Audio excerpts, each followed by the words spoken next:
Ok, gracias, Milton. Ya, voy a compartir pantalla ahorita para poder comenzar con la clase. Mm, mm, mm, Ya.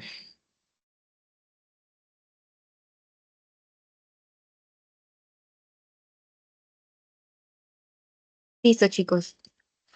¿Me dan un segundito, por favor, para ingresar desde mi teléfono?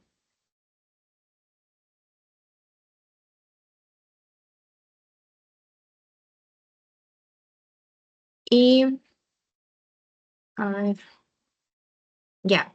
Antes de iniciar la clase, me gustaría escucharlos a ustedes o leerlos, no importa, pero quiero que me den sus opiniones sobre el tema. ¿Alguna idea que tengan sobre el tema? ¿Si han escuchado? ¿Les parece algo nuevo o no? Porque este es un tema que no lo hemos hecho en las mallas anteriores. Por ejemplo, cuando yo llevé fisiopato, yo no hice ese tema, pero no significa que no sepa el tema, sino que yo no realicé el tema en práctica como tal, pero sí lo vimos en teoría. Entonces, ahora lo estamos viendo un poco más preciso, detallado en lo que es práctica.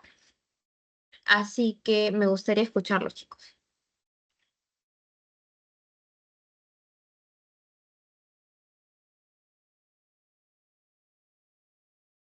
A ver.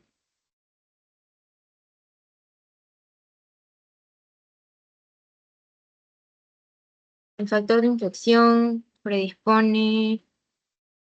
Ujú. Helicobacter pylori, sí, muy bien, Willow. Gracias, Julio. Em, ¿Alguien más? Es una úlcera que afecta a la mucosa. Importante saber que lo más frecuente es el... Ajá, exacto. Eso es lo que vamos a ver a continuación. Muy bien, creo que con esos dos ya basta para poder iniciar lo que es la ponencia. Bueno, chicos, como ya saben, vamos a ver la enfermedad de úlcera péptica y vamos a iniciar con lo que son nuestros objetivos. Entonces, dentro de los objetivos, nosotros tenemos principalmente definir los conceptos clave que son relacionados con la enfermedad ulcerosa péptica o la enfermedad de úlcera péptica, que también se le conoce EUP o PUE, incluyendo su clasificación, diferencias entre lo que es la úlcera gástrica y la úlcera duodenal.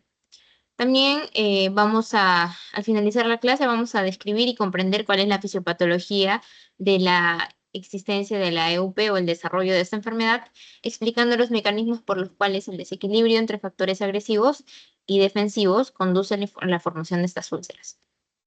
Y por último, tenemos al reconocimiento de las manifestaciones clínicas de la enfermedad, diferenciando los síntomas típicos y las complicaciones graves. ¿Ok?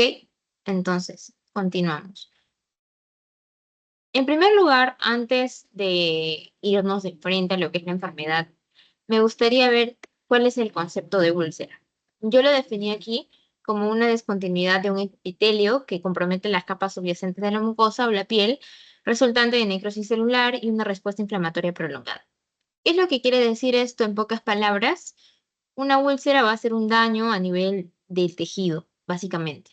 Y normalmente se le conoce que va a abarcar tanto el epitelio como la mucosa, como lo resalta aquí, ¿verdad?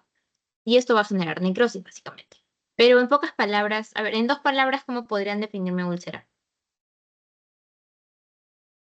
En cinco palabras máximo. Algo rápido nomás.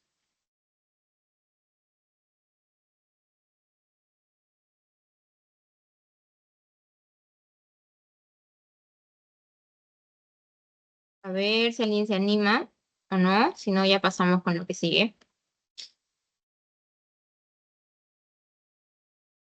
Ya, chicos. Entonces, continuamos. Básicamente, como ya sabemos, claro, lesión de mucosa intestinal. En este caso, sí sería una lesión de mucosa intestinal, pero si lo vemos a grandes rasgos, sería solamente una lesión de la mucosa o del epitelio.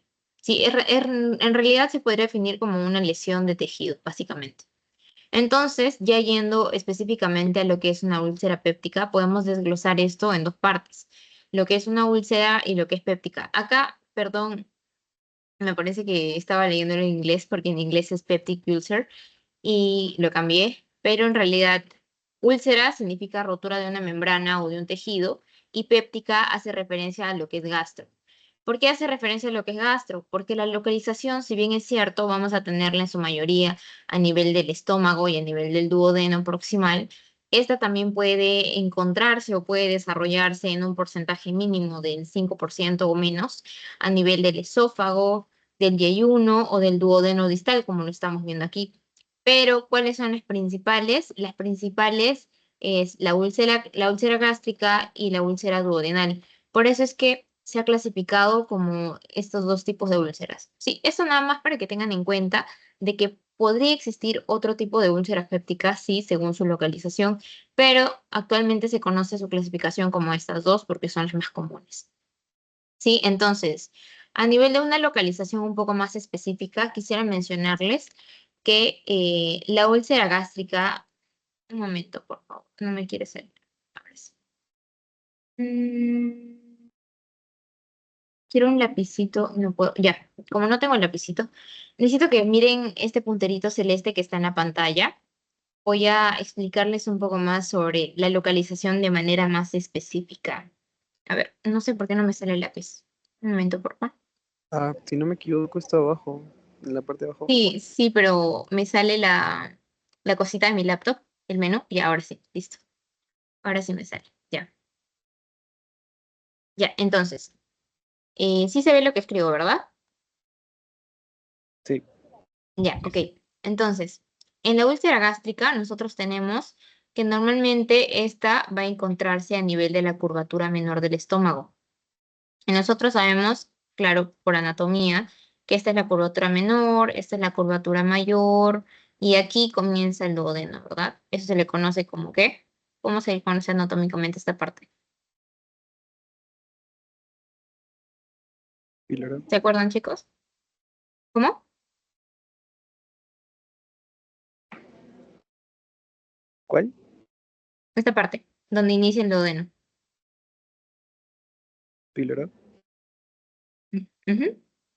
Ya, el bulbo o bulbo pilórico o píloro, como se le conoce, es una de las localizaciones en donde más úlcera se va a encontrar porque, como se sabe, este tiende a contraerse para impedir el paso del ácido clorhídrico hacia el duodeno, porque como nosotros sabemos, el tipo de vellosidades que existen a nivel del estómago y el tipo de vellosidades que existen a nivel del intestino son diferentes por el tipo de moco, la resistencia que vamos a tener a nivel de los tejidos. ¿Sí? Entonces, una vez que se termina de comer, se finaliza, esto va a cerrarse.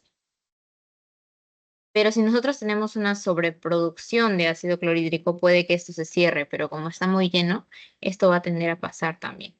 Y eso es una de las causas, no es una de las causas del desarrollo de la úlcera péptica.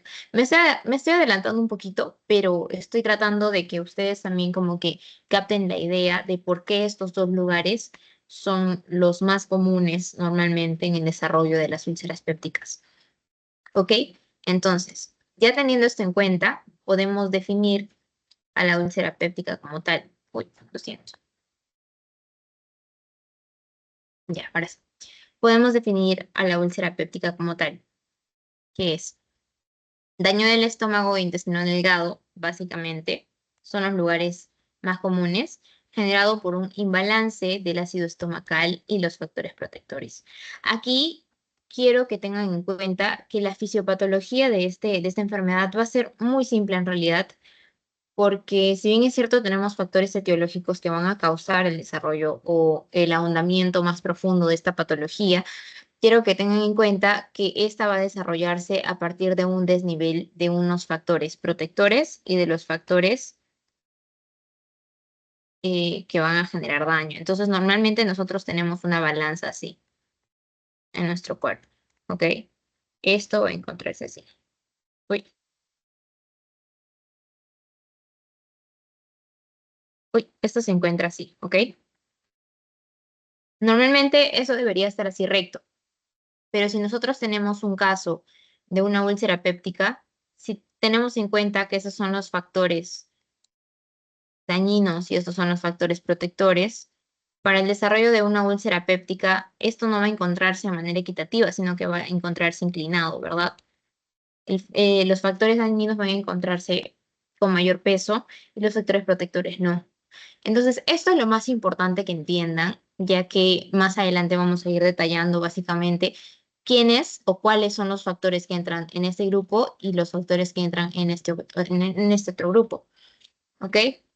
Entonces, aquí les puse una imagencita de una úlcera para que vean que en realidad esto es un tejido normal que tiene fluido sanguíneo, está con la mucosa normal, tiene producción de moco, sus células están intactas, pero si vemos la existencia de una úlcera, vemos que esto está desnivelado, es decir, tenemos nuestras vellosidades acá y la úlcera es algo así y así, así, así. Porque si recordamos,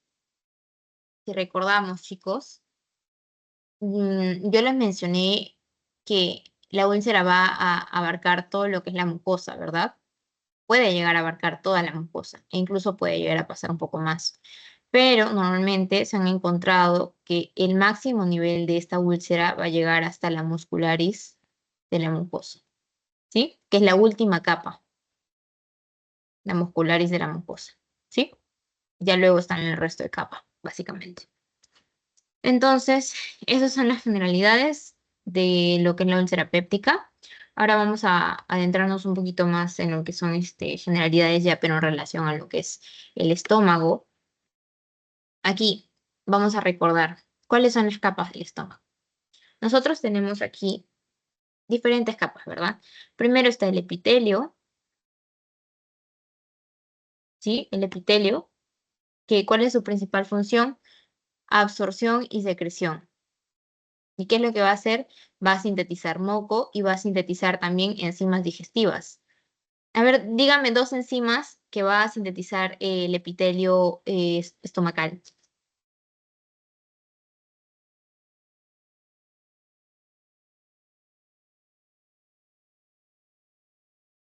o que van a estar sintetizadas a partir de las células que encontramos en ese epitelio. ¿Algo, chicos? Esto lo vimos en morfo. La pepsina, ya la pepsina, que se va a activar para hacer pepsinógeno. Y otro, la gastrina, chicos, ¿ya?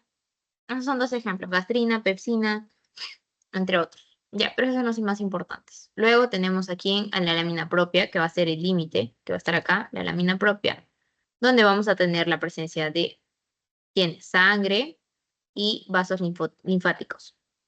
Y al último ya tenemos lo que es la muscular de la mucosa o la muscularis mucosa, que básicamente va a ser un músculo muy delgado que va a encargarse de la contracción y la digestión bueno, no digestión, sino va a permitir la contracción del músculo estomacal para que esta comida vaya avanzando, vaya pasando y siga con todo su recorrido a nivel del tracto gastrointestinal, ¿verdad? Entonces, todo esto es lo que abarca la mucosa. Todo esto es la mucosa. Y si nosotros tenemos una úlcera, probablemente esto va a llegar así. No va a haber este epitelio, no va a haber nada de esto, ¿verdad?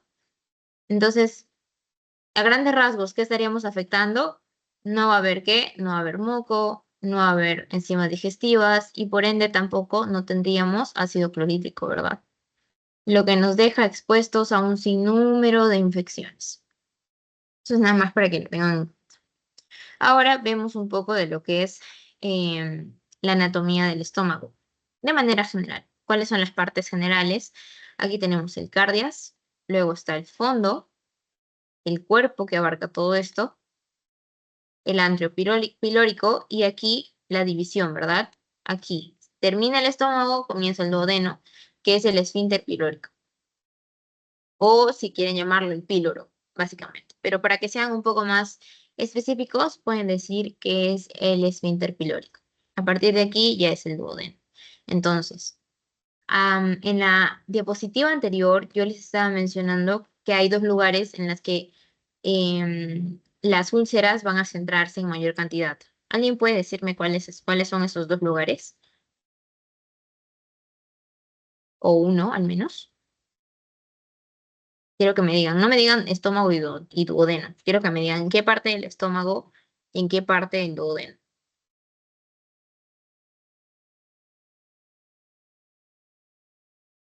Si no se acuerdan, no hay problema, chicos, ¿ah?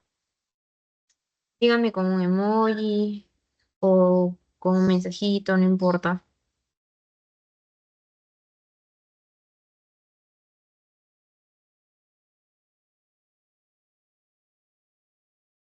¿Alguien, chicos? La pregunta era si se acuerdan de cuáles son los dos lugares más específicos a nivel estomacal y a nivel duodenal en el que se desarrollan las úlceras pépticas. No quiero que me digan estómago y duodeno, sino cuáles son esos lugares de manera específica. ¿Se acuerdan? Si no se acuerdan, no hay problema, lo repito.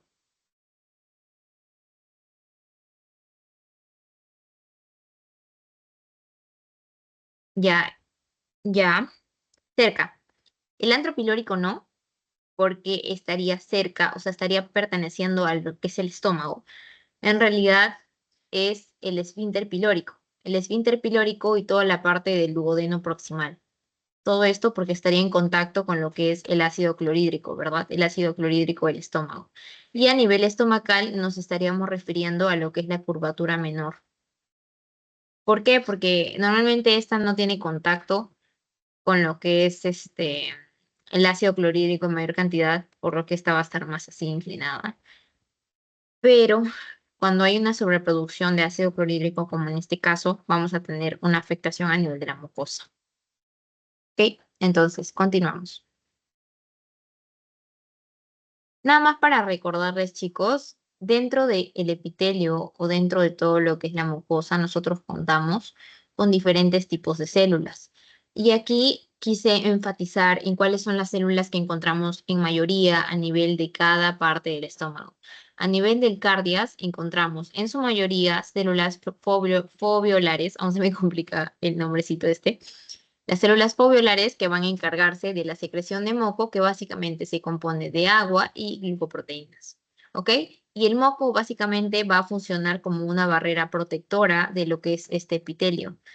¿Por qué? Porque sin este moco nosotros estaríamos desprotegidos de lo que es la síntesis o la secreción del ácido clorhídrico.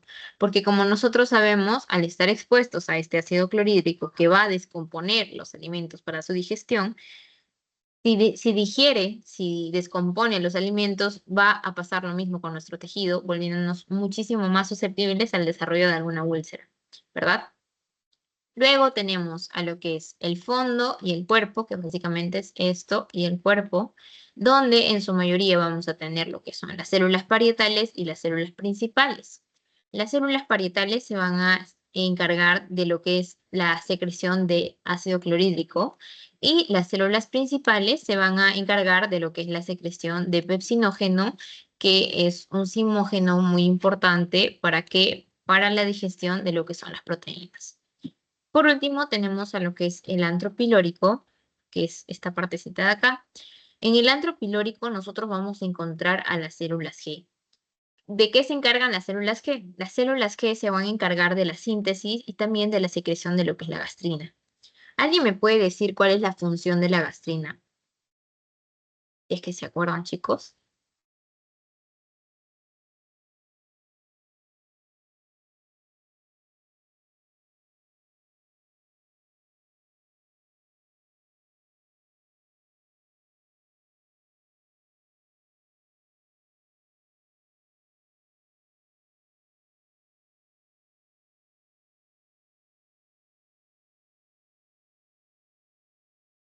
Regula el ácido clorhídrico a nivel parietal. Ya, muy bien. En realidad la gastrina se va a encargar de la estimulación de la síntesis del ácido clorhídrico. ¿Sí? Va a encargarse de la estimulación de la síntesis de este ácido clorhídrico.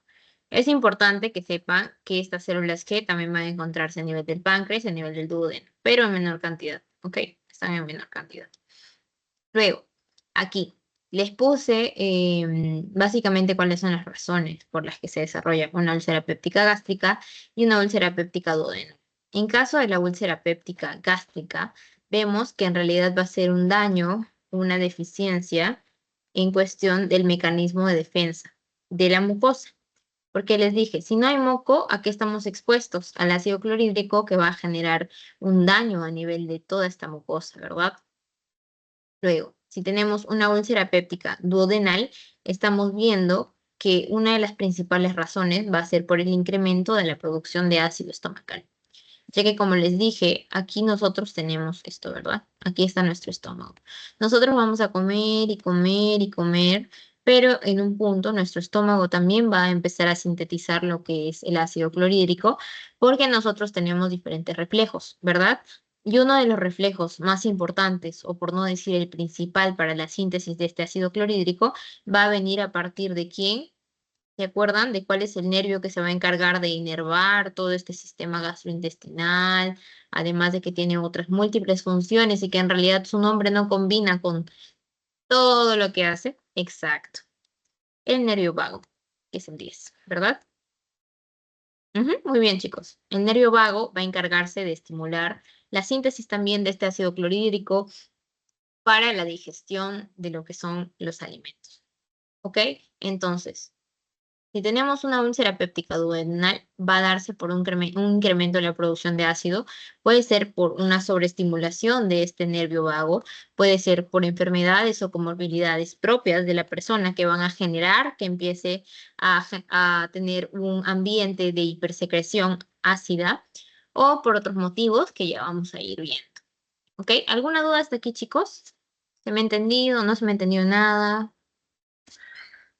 Sean sinceros, porfa. ¿Alguna duda? Si no todo bien, póngame todo claro en el chat o nada claro.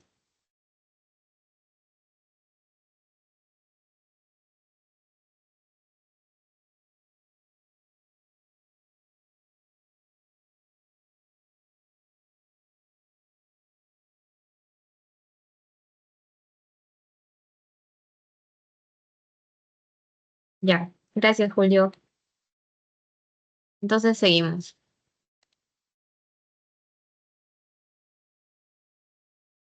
Aquí tenemos a cuáles son los factores etiológicos, ¿ok? Entonces, etiológicamente hablando, uy, perdón, etiológicamente hablando, un momento, por favor. Mi mouse no sé qué tiene, no sé qué le pasa. No quiere funcionar. Ya, ahora sí. Entonces, etiológicamente hablando, vamos a ver que en realidad el principal factor etiológico para el desarrollo tanto de la úlcera péptica gástrica como la úlcera péptica duodenal va a ser el Helicobacter pylori, ya que como aquí lo puse, esta va a ser el 90% de las úlceras duodenales y dentro de un 70 hasta un 90% de las úlceras gástricas.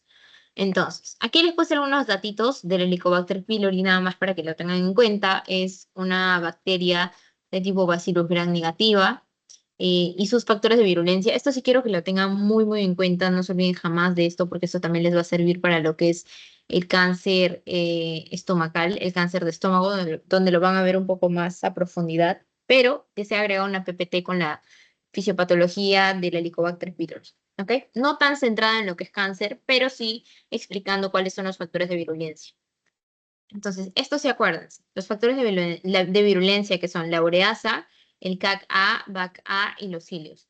En realidad, hay algunos profesores dentro de la universidad y algunos libros que no consideran a los cilios como un factor de virulencia porque solamente dicen que es parte de la estructura de la bacteria como tal, pero en realidad los factores de virulencia como tal van a ser la ureasa, que va a tener una función específica que lo vamos a ver más adelante, el CAC-A y el BAC-A, ¿ok? Esto no se olviden jamás de esto. Esto les va a servir siempre. Entonces, aparte del Helicobacter pylori, en segundo lugar, nosotros tenemos al consumo o sobreestimulación de los AINES. Los AINES, ¿alguien sabe qué significa AINES? Por cierto, ¿para qué se usan? ¿Qué son? ¿Para qué sirven? ¿O es la primera vez que escuchan de eso?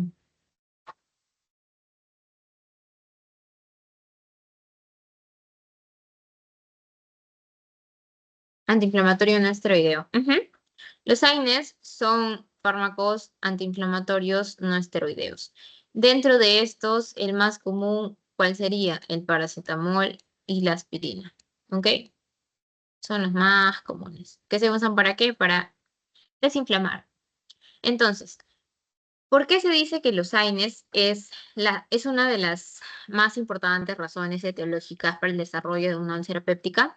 Porque estos AINES, aparte de cumplir con su función antiinflamatoria, lo que van a hacer básicamente es que van a inhibir a esta COX. ¿Y qué es la COX? Es la ciclooxigenasa tipo 1, es decir, constitutiva.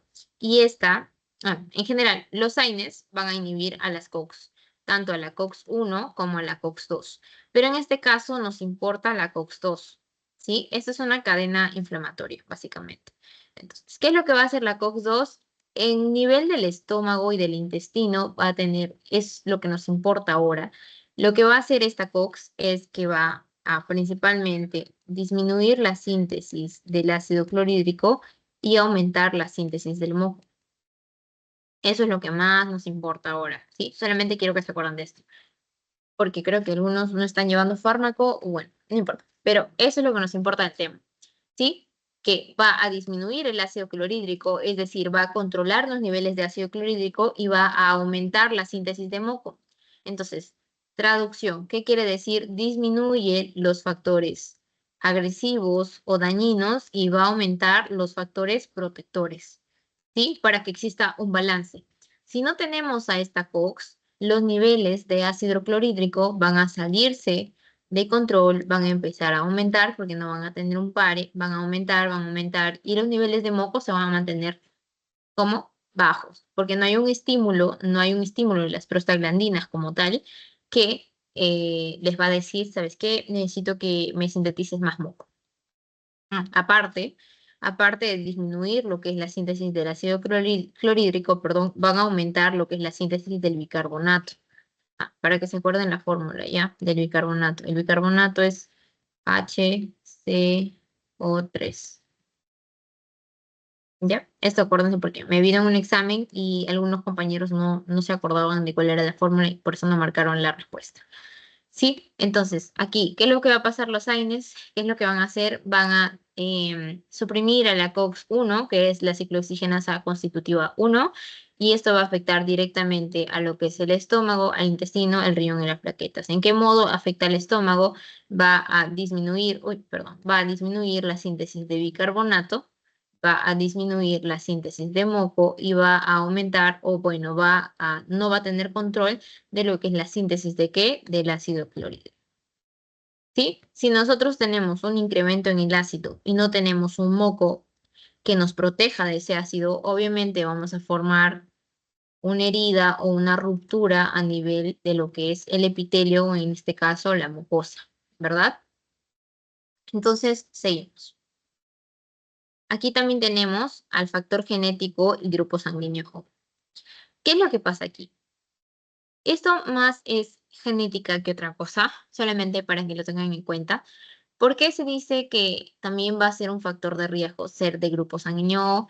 Porque normalmente las personas que tienen el grupo sanguíneo tienen una menor expresión de lo que son las glucoproteínas, la más importante que es la mucina, para la mucosa gástrica. Es decir, que no tenemos una óptima mucosa gástrica y por ende no tenemos una óptima protección de lo que es nuestra mucosa para la digestión de los alimentos, ¿verdad?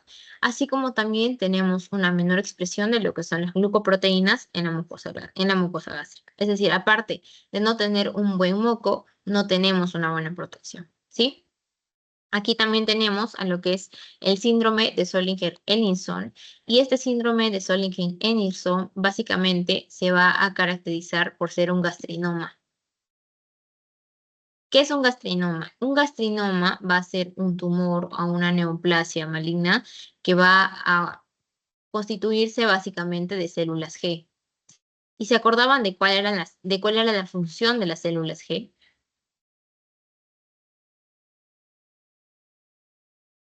Gastrina, ajá, la síntesis de gastrina. ¿Y qué hacía la gastrina, chicos?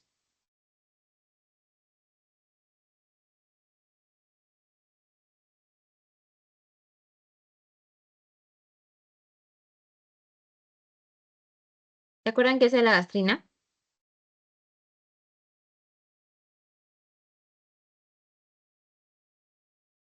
La gastrina se va a encargar de la estimulación de la síntesis de Ajá, muy bien. Sí, va a estimular la síntesis de ácido clorhídrico. Entonces, si nosotros tenemos un gastrinoma, que es básicamente una neoplasia a partir de células G, es decir, una bola, en términos generales o en términos más comunes, no tan científicos o médicos, vamos a tener un montón de células G que básicamente van a tener la única función de sintetizar gastrina. Al tener estas células G con la hipersecreción de gastrina, esta gastrina va a aumentar la estimulación o va a hiperestimular a lo que son las células parietales para comenzar a tener muchísimos más altos niveles de ácido clorhídrico. Y a esto es a lo que se llama un ambiente hipersecretor.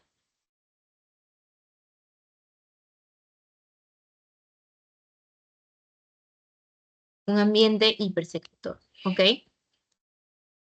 Ahora, aquí también tenemos un reflujo gastroduodenal que básicamente se va a agravar cuando las personas van a fumar. ¿Por qué? Porque esto ya lo vimos por los EROS o por los ROS, que son las especies reactivas de oxígeno, que básicamente van a generar daño a nivel de lo que es el epitelio, ¿verdad? Entonces, aquí les puse otros donde encontramos el hiperparatiroidismo y la fibrosis quística. En ambos escenarios vamos a encontrar lo que es un ambiente hipersecretor. ¿Por qué? Porque en el hiperparatiroidismo, perdón, vamos a encontrar un ambiente con un aumento de calcio. ¿Y qué es lo que va a pasar? Lo que va a pasar es que a nivel del estómago, que es nuestro estómago, a nivel del estómago, nosotros tenemos diferentes receptores, ¿ya? Y uno de estos receptores va a ser, uy, ay, perdón, un ratito, por favor.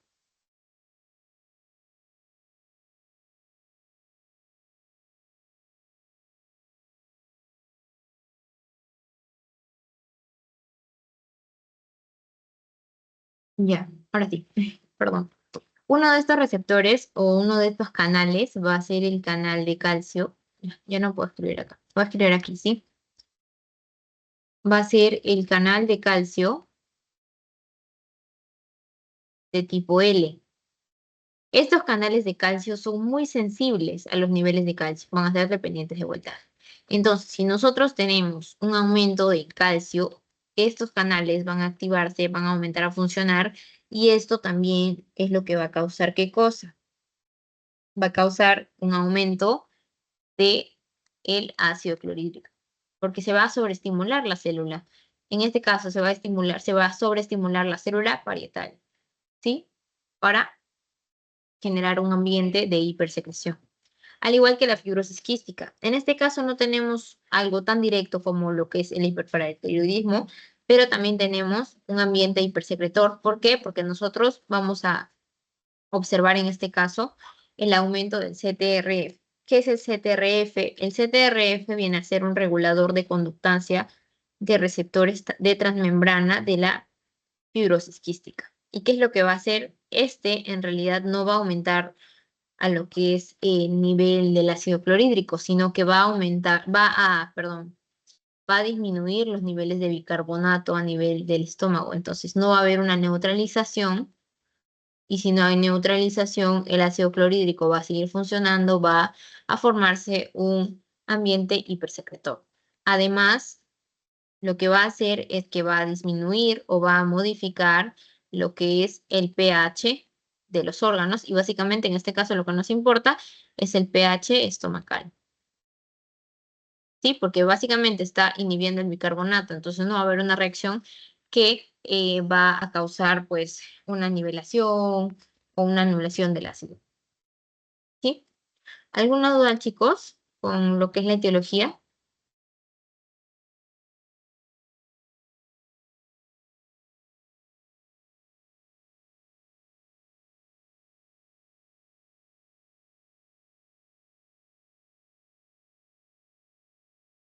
¿Todo claro?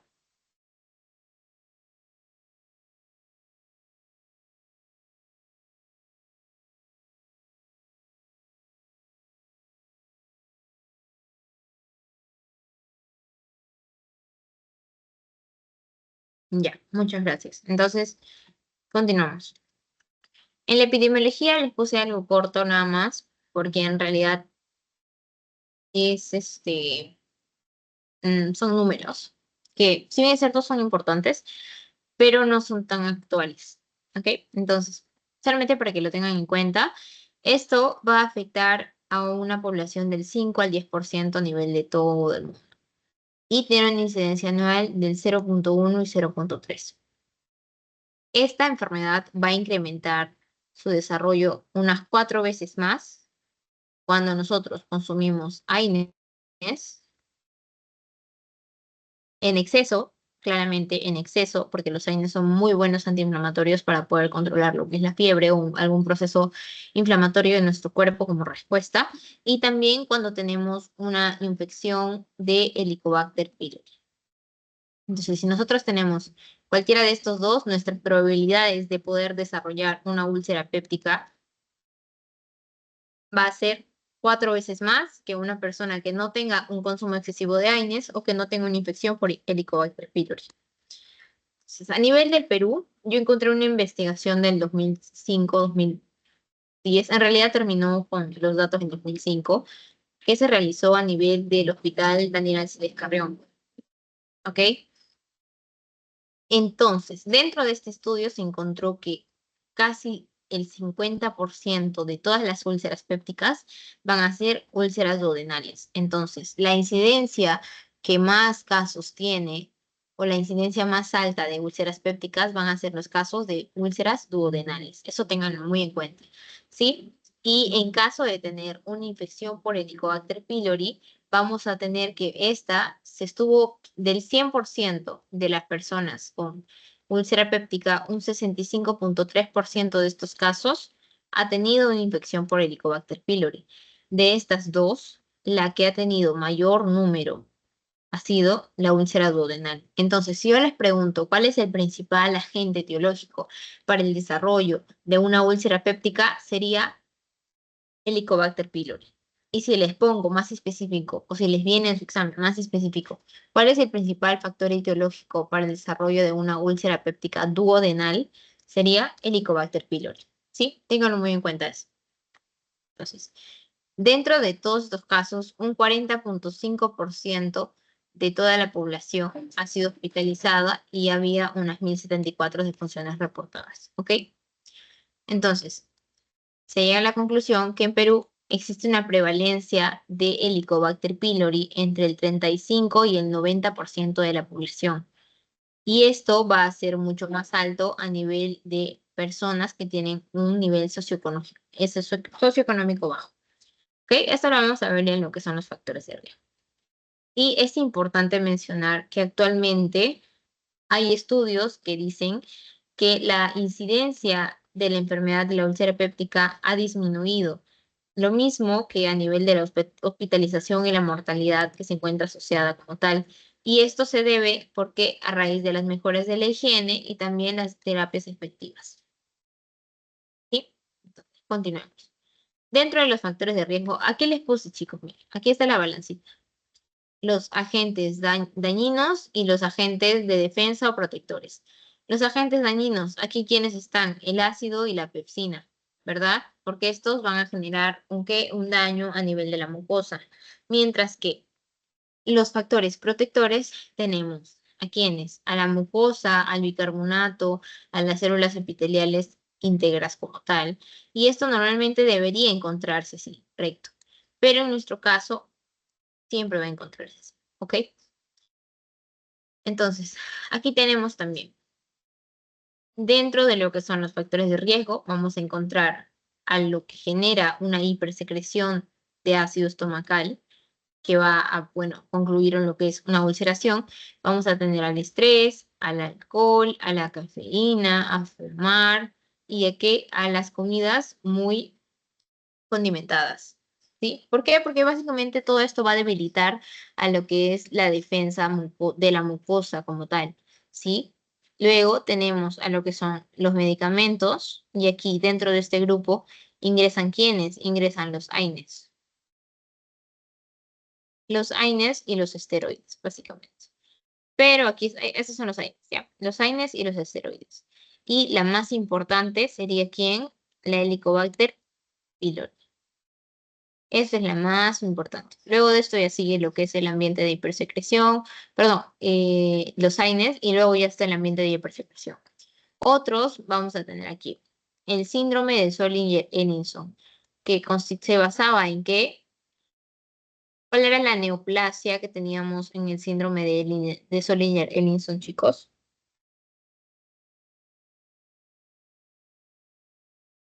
¿Se acuerdan?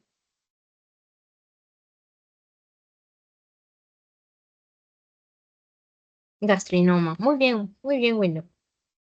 Gastrinoma.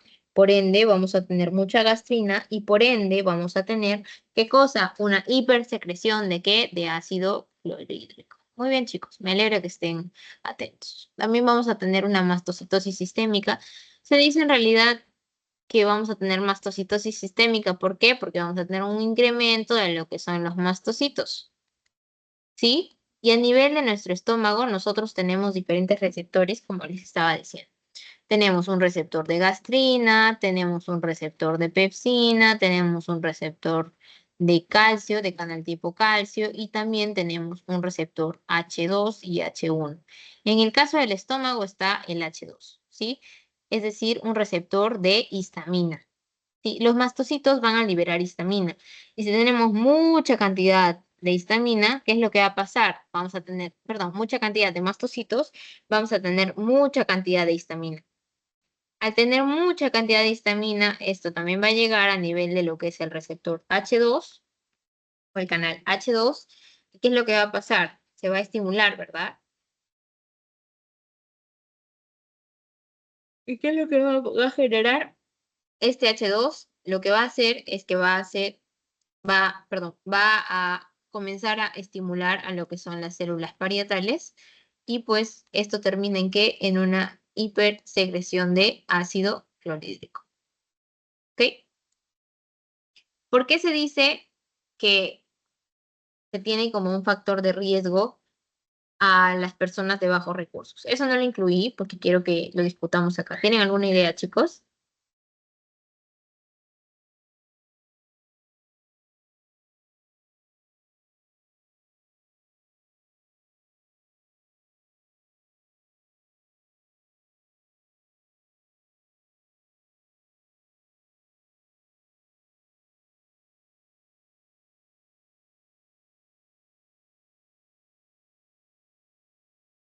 A ver, los leo, chicos, los leo.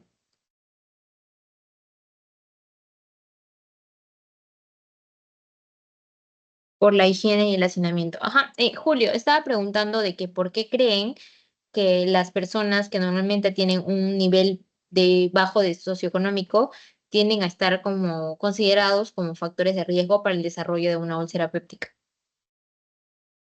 Y como lo mencionó Window, me parece, es por la falta de higiene y por el hacinamiento también. ¿Por qué? Porque en realidad, cuando nosotros tenemos un acceso limitado a lo que es el agua potable, vamos a aumentar el riesgo del desarrollo de esta infección y también de la transmisión de esta enfermedad.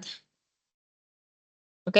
Básicamente es por la higiene, la dieta inadecuada que va a disminuir lo que son nuestras defensas, porque también, acá en Perú al menos, es de es muy usual que las personas nos automediquemos, y me incluyo porque soy una de ese grupo, nos automediquemos. ¿Y cuáles son los más usados? El paracetamol, básicamente.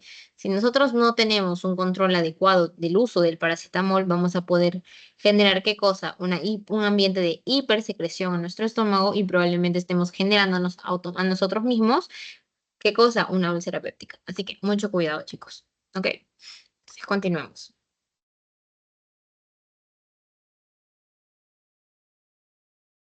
Ahora, dentro de la patogenia, aquí les puse un cuadrito de comparación, porque en realidad la patogenia se basa en que va a haber un daño. No van a haber células que van a causar este daño, no. En caso de que tengamos una infección por Helicobacter pylori, sí, y eso lo vamos a ver en la siguiente PPT, pero en caso de que simplemente sea por un ambiente de hipersecreción, pues lo que va a causar es que nosotros tenemos nuestro epitelio así, ¿verdad? Ahí están las mucosas. Las mucosas, las mucosas, las mucosas. Pero si esta mucosa está desprotegida o tenemos una síntesis baja de lo que es el moco como tal, ¿qué es lo que va a pasar? Este ácido va a comenzar a llenarse, a llenarse, a llenarse, a llenarse, a llenarse y va a dañar. Entonces va a empezar a dañar el tejido, va a empezar a dañar el tejido y va a hacer un huequito que va a ser conocido como la úlcera, ¿sí? Entonces básicamente la patogenia se relaciona con lo que es el daño hacia el tejido a partir de lo que son los factores agresivos, ¿sí? O los factores dañinos, que vienen a ser el ácido y la pepsina, ¿ok? Entonces, aquí tenemos un imbalance. Y lo puse aquí de manera práctica. Entonces, ¿qué va a estar asociado? Asociada a la sobreproducción de ácido estomacal en caso de una úlcera duodenal. También hipersecreción del ácido estomacal. Esto más en la noche, ¿ven? Aquí por la estimulación vagal. ¿Sí? ¿Se acuerdan del vago que va a sobreestimular a lo que son las células parietales para lo que es la síntesis del ácido clorhídrico? ¿Qué más? Vaciado rápido del estómago para que los alimentos pasen al intestino. Entonces, nosotros teníamos nuestro estómago así, ¿verdad? Es un estómago, aquí empieza lo que es el píloro, el duodeno, así, ¿ok? Entonces, cuando nosotros comemos, la comida va a ingresar, van a comenzar a digerirse con lo que es el ácido clorhídrico y esto va a generar lo que es un qué.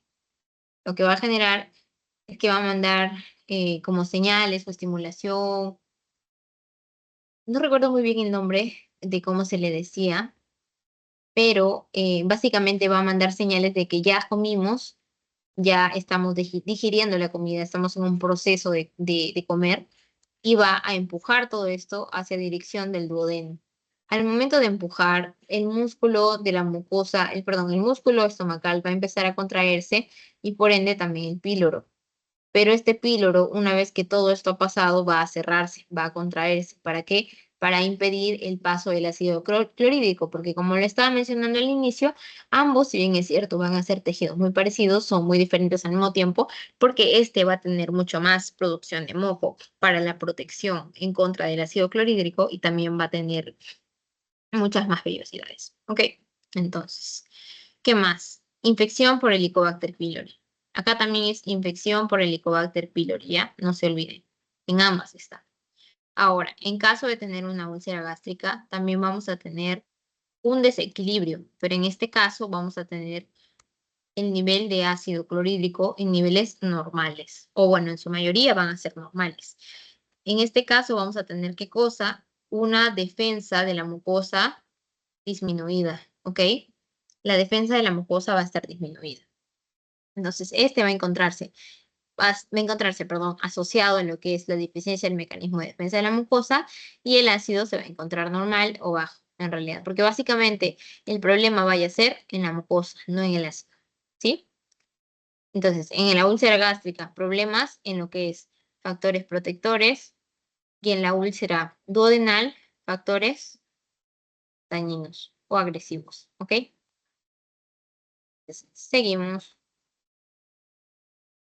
Aquí, uy, me pasé mucho. Aquí, chicos, aquí les puse cómo va a pasar una patogenia en caso de que tengamos una infección por Helicobacter pylori. Quiero que aquí se concentren en primer lugar en este cuadro grande, ¿ok? Tenemos en primera instancia la infección por Helicobacter pylori, que va a encontrarse a nivel del estómago y va a comenzar a producir lo que es ureasa. ¿Sí? Ureasa. ¿Se acuerdan qué era la ureasa, chicos?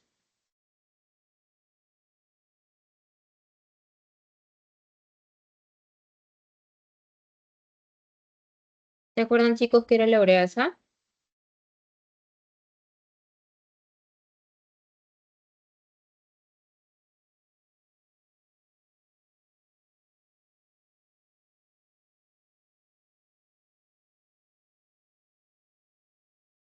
Ya, chicos, la ureasa era un factor de virulencia muy importante para lo que es el desarrollo de la infección del Helicobacter pylori.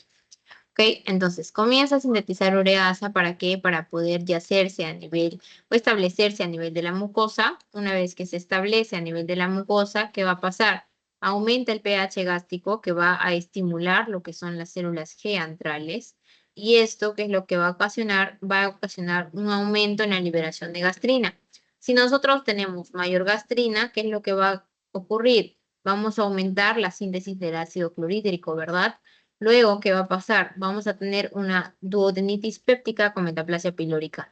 En español, ¿qué significa? Vamos a tener una inflamación a nivel del duodeno originada, ¿por qué? Por una úlcera péptica que va a comenzar a generar un cambio a nivel del epitelio, un cambio de tejido a nivel del epitelio. ¿Por qué? Por daño de la hipersecreción del ácido clorhídrico. ¿Ok? Porque eso es lo que significaba metaplasia, ¿verdad? Cambio de un epitelio maduro hacia otro epitelio maduro de diferente estirpe. ¿Ok? Eso es lo que significa la metaplasia. Ahora, ¿qué más? En cadenita, ¿qué es lo que va a pasar? El Helicobacter pylori va a comenzar a colonizar. Va a comenzar a colonizar este nuevo epitelio metaplásico.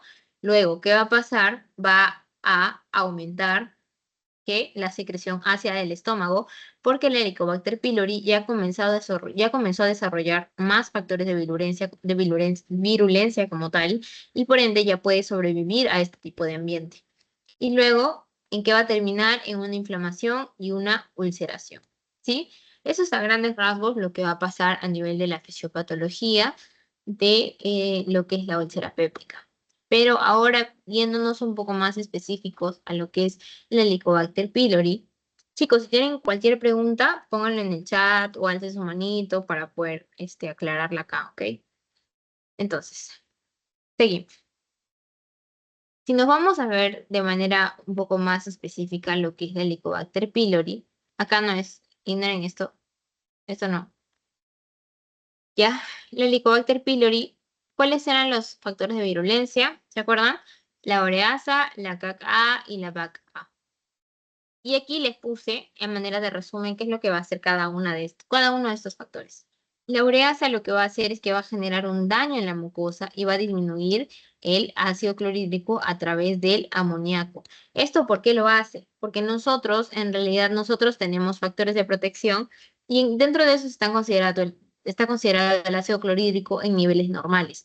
¿Ok? Este ácido clorhídrico lo que va a hacer es que va a matar estas bacterias para impedir su supervivencia y así poder continuar, pues, ¿no? A niveles normales de nuestro estómago. Pero si este Helicobacter pylori comienza a sintetizar ureasa, va a dañar la mucosa y al mismo tiempo, ¿qué es lo que va a hacer? Va a disminuir los niveles de ácido clorhídrico hasta, hasta que ésta pueda colonizar y adaptarse. Una vez que se adapta, ya aumenta la secreción del ácido clorhídrico. Aumenta esta secreción y lo que va a hacer es que va a generar un ambiente de ulceración y de inflamación. Entonces, ¿cuáles son estos dos factores de virulencia que van a permitir que este Helicobacter pylori pueda establecerse como tal a nivel de nuestro cuerpo?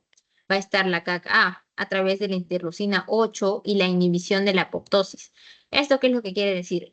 ¿Alguien puede responderme si la interleucina 8 es una interleucina antiinflamatoria o proinflamatoria? ¿Alguien?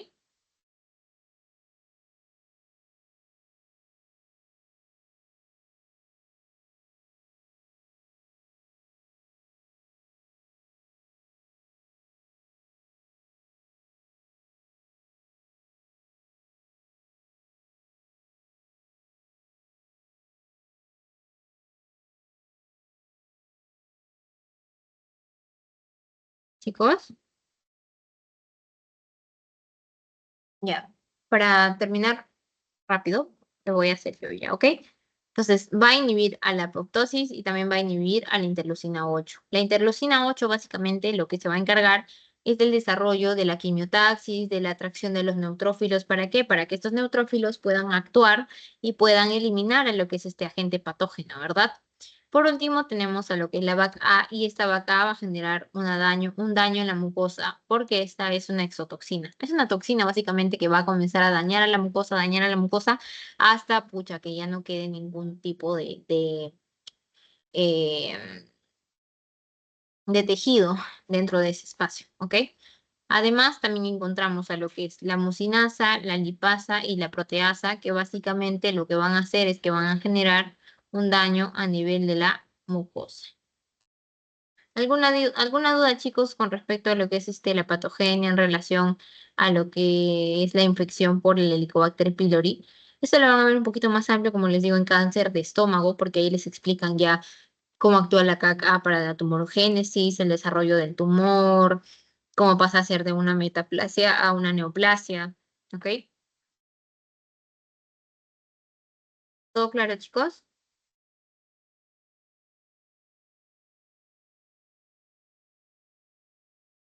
Ok, entonces continuamos.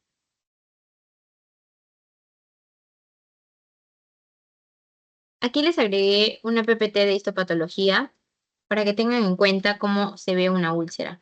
Aquí les puse un dibujito de cómo se ve más o menos. Aquí está el tejido epitelial, lo que es la mucosa, ¿sí? Y acá básicamente va a ser la muscular de la mucosa, ¿ok? Esta úlcera, ya sea gástrica o duodenal, va a tener diferentes partes, ¿ok? Va a tener 4 partes. ¿Cuáles son estas 4 partes? Aquí tenemos a los residuos necróticos, la inflamación, tejido de granulación y la fibrosis o la base de la úlcera que va a encontrarse a nivel de la muscularis mucosa o la muscular de la mucosa. ¿Ok? Entonces, aquí ya tenemos un daño a nivel del tejido epitelial y el tejido también de la lámina propia, todo esto, ¿verdad?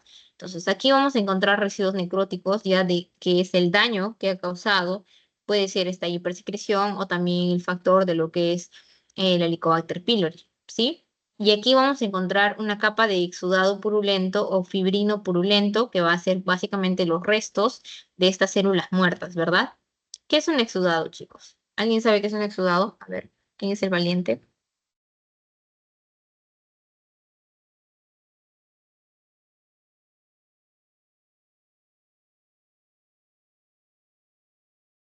¿Qué contiene el exudado, básicamente? ¿Alguien sabe qué contiene el exudado? ¿Qué es el exudado?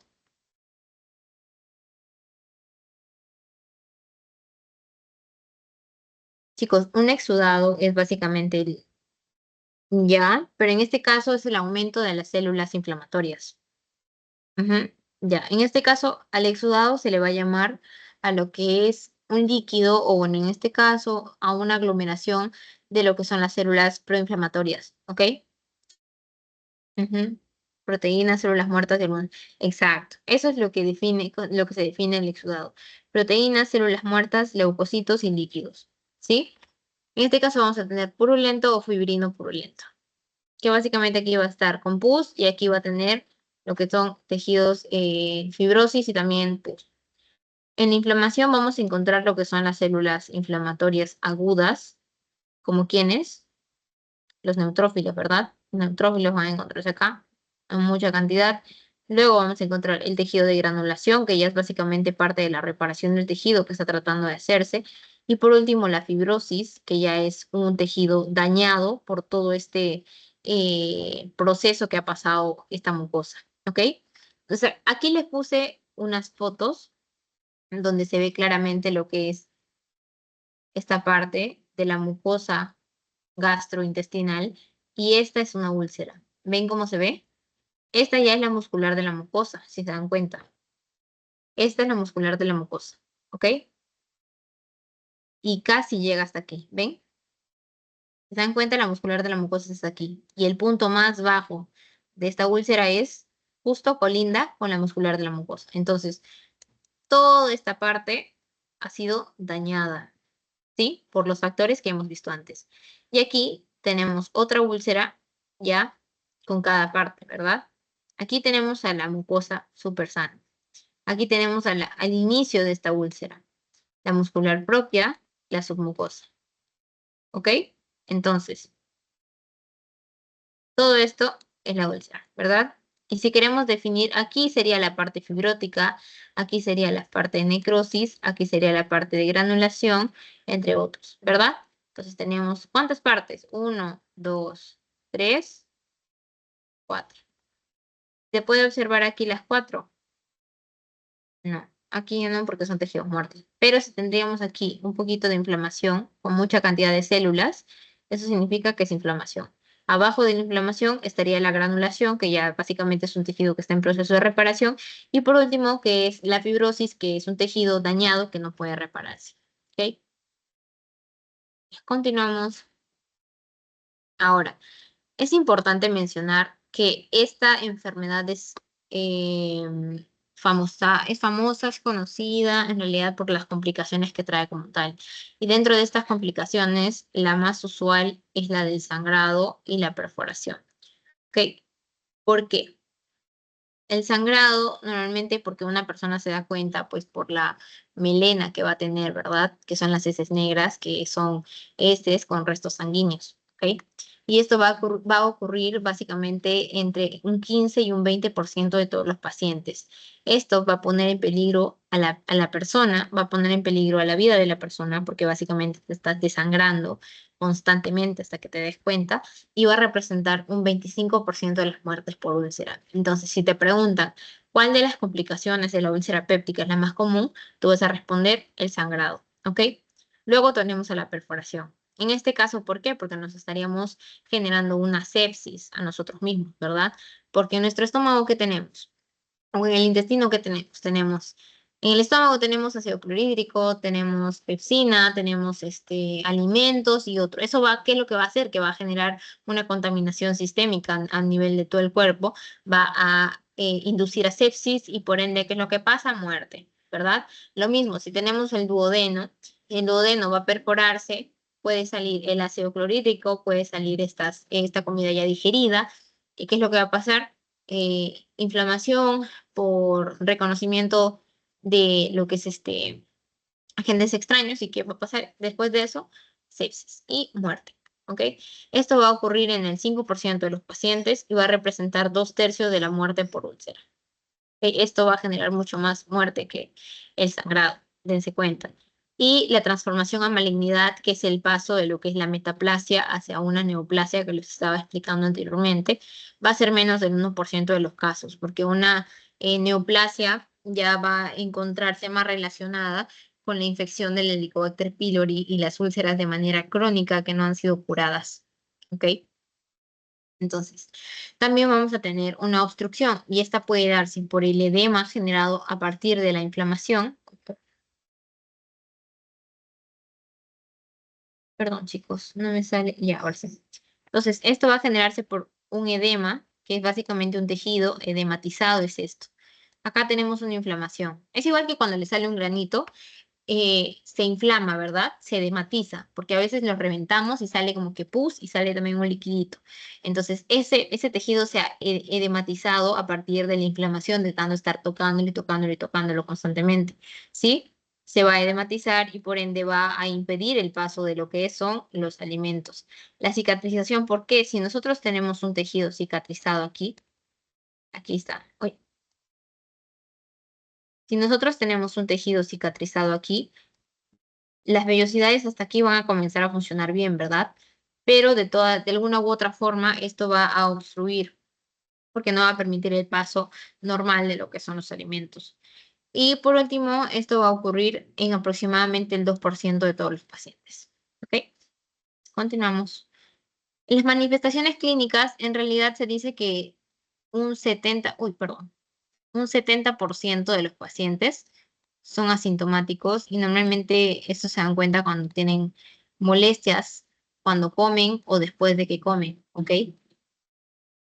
Esa es la representación más común de lo que son las úlceras pépticas, ya sea duodenales o gástricas, ¿ok? Porque aquí se dice que en las úlceras duodenales el dolor es después de 1 o 2 horas después de comer, mientras que la úlcera gástrica es de 1 a 2 horas, bueno, en realidad antes de comer, es decir, se te pasa después de comer, pero la úlcera duodenal va a comenzar después de que tú comes. ¿Por qué? Porque nosotros sabemos que quizá tu estómago, ¿verdad? Si tu estómago está lleno de ácido clorhídrico, solamente ácido clorhídrico te va a doler, pero si le metes tu alimento, ya como que comienza a neutralizarse por el aumento del bicarbonato y todo eso, ¿verdad? Pero si tú tienes una úlcera duodenal, ¿qué es lo que va a pasar? Este ácido clorhídrico va a salir por acá va a contraerse el píloro y a veces no se cierra bien por la hipersecreción, va a comenzar a pasar todo este ácido. ¿Por qué? Porque estás digiriendo, ¿verdad? Estás digiriendo tu comida. Entonces, si hay una hipersecreción, va a pasar y va a pasar. Y aquí va a comenzar el dolor porque va a comenzar a irritarse este tejido, ¿sí? A nivel del duodeno. Entonces, aquí les puse los generales. Dispepsia, también hematemesis, que es vómito con sangre, náuseas, dolor epigástrico, muy importante, dolor epigástrico, melena, ¿sí? Que son las heces con sangre, vomitar de color café, que es básicamente la hematemesis, y la deficiencia de hierro o anemia, porque básicamente no tienes una buena absorción de este, por los problemas o las úlceras o el daño básicamente en el tejido que tienes a nivel del duodeno o a nivel de lo que es el estómago, ¿verdad? Entonces aquí les puse un cuadrito, básicamente para reducir de manera comparativa. La frecuencia a nivel de la úlcera duodenal va a ser mucho más común que la gástrica. La edad de presentación de la úlcera duodenal es de 30 a 50 años, mientras que de la úlcera gástrica es mayor a 50 años. El dolor abdominal va a ser epigástrico, ardor y molestia después de qué? De comer. El epigástrico puede ser más difuso. Aquí, la relación con la ingesta mejora con la comida. Una vez que comes, se te pasa, pero luego vuelve a aparecer de 2 a 3 horas después y este va a agravarse con la comida. ¿Por qué se agrava con la comida? Porque si tú tienes un aumento de lo que es el ácido clorhídrico y comes, obviamente estás generando un estímulo para el aumento de este ácido clorhídrico para poder generar la digestión, ¿ok? Tengan en cuenta esto, chicos, por favor. Esto es muy importante para que puedan reconocer la diferencia entre lo que es la úlcera duodenal y la úlcera gástrica. Los síntomas nocturnos son muy comunes que van a despertar al paciente, precisamente porque puede ser un estímulo del nervio vagal, ¿se acuerdan? A nivel de la úlcera duodenal. Y aquí es menos frecuente, porque aquí esto se encuentra relacionado no con un ambiente hipersecretor, sino con un daño a nivel del factor protector de la mucosa. Náuseas y vómitos acá es menos frecuente, aquí es mucho más frecuente como un mecanismo de protección. La pérdida de peso aquí es rara y aquí es muy común porque básicamente no puedes comer nada, porque si te duele más cada vez que comes, obviamente no tienes la capacidad o no tienes estas ganas de poder ingerir alimentos, ¿verdad? Hemorragia digestiva puede presentarse, las melenas son las más frecuentes y aquí normalmente si tú tienes melena, normalmente se inclina para un diagnóstico de úlcera duodenal. En cambio, si tú tienes una hematemesis, es decir, vomita sangre, puede presentarse o puede relacionarse más con una úlcera gástrica.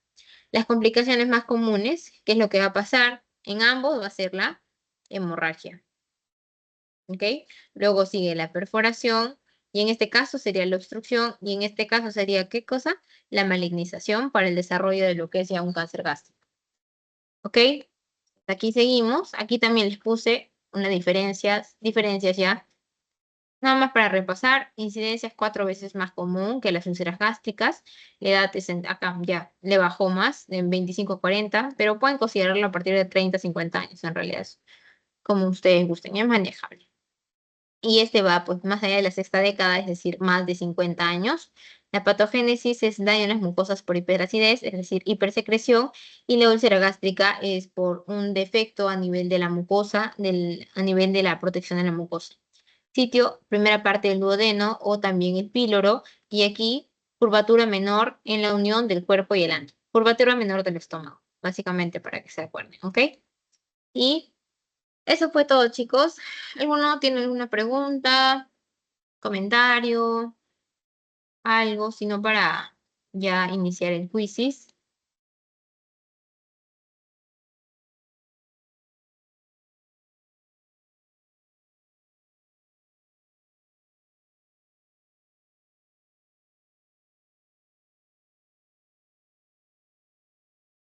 Chicos, ¿alguna pregunta?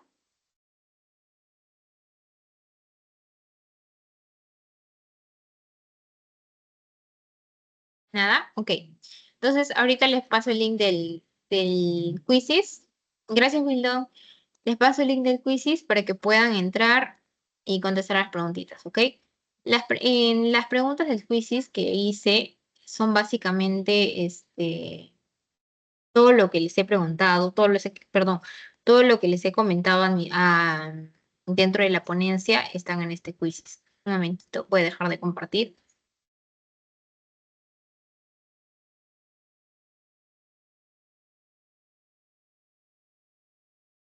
Ya, ahora sí.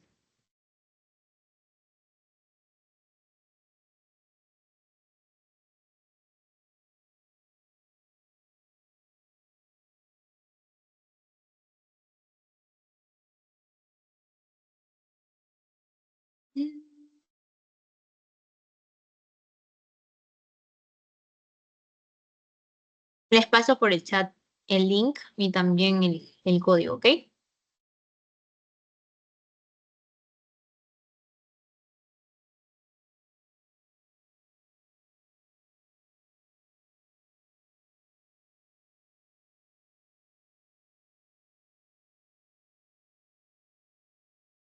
Ya, chicos, ya les pasé el link y ya les pasé el código.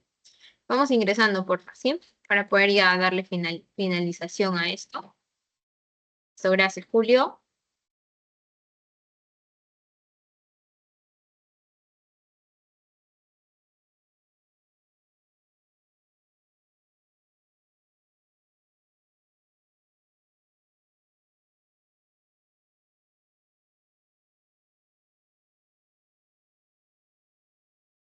Y somos 3 participantes.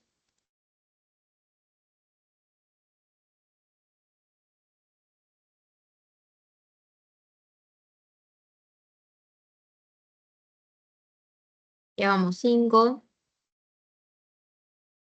A ver, ¿cuántos somos? Ya, ok, suficientes. Entonces, comenzamos, chicos.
Listo, chicos. A ver, en primer lugar tenemos a Carlos, en segundo lugar tenemos a Gerald, en tercer lugar a Will.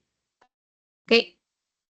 A ver, veamos la exactitud de la clase. Está en 58%. Ya, muy bien, chicos. A ver, vamos a ver en qué nos hemos equivocado. Aquí. ¿Cuál es la principal etiología de la úlcera péptica? La Helicobacter pylori. Ujú, exacto. Chicos, eso lo hemos mencionado a lo largo de toda la clase, ¿ok? No se olviden de esto. Está bien si se equivocan acá, genial. No se equivoquen más adelante en su clase o en su examen o en su exposición, que no se les pase desapercibido esto, ¿sí? ¿Qué más? ¿Qué tipo de úlcera es más común en las personas de 30 a 50 años? ¿Se acuerdan que lo mencionamos al final? En un límite de edad de 30 a 50 años estaba la úlcera duodenal y mayor de 50 años estaba la úlcera gástrica. ¿Ok? No se confundan duodenal con yeyunal, no se confundan. Solamente las más recurridas están la duodenal y la gástrica. Esta es un porcentaje mínimo, pero la que estamos mencionando durante toda la exposición fue la úlcera duodenal. ¿Ok? Entonces, seguimos. ¿Cuál de los siguientes factores de riesgo está asociado con la úlcera duodenal? Hipersecreción de ácido estomacal. Esto básicamente es el principal factor de riesgo que va a desarrollar también, perdón, lo que es la patogenia de toda la enfermedad. La deficiencia de hierro, no. Tengan cuidado, chicos. Acuérdense siempre de lo que es la hipersecreción de ácido estomacal. ¿Ok? Ahora, ¿cuál es la complicación más común asociada a la úlcera gástrica? La hemorragia. ¿Ok? La hemorragia. La perforación es la segunda más común. La más común relacionada a la úlcera gástrica es la hemorragia. Tengan en cuenta esto siempre, por favor, ¿ok? Luego, ¿cuál es la prevalencia de la infección por Helicobacter pylori en el Perú? De 35 a 90%. Esto sí les mencioné, chicos. Esto saben de epidemiología, ¿ok?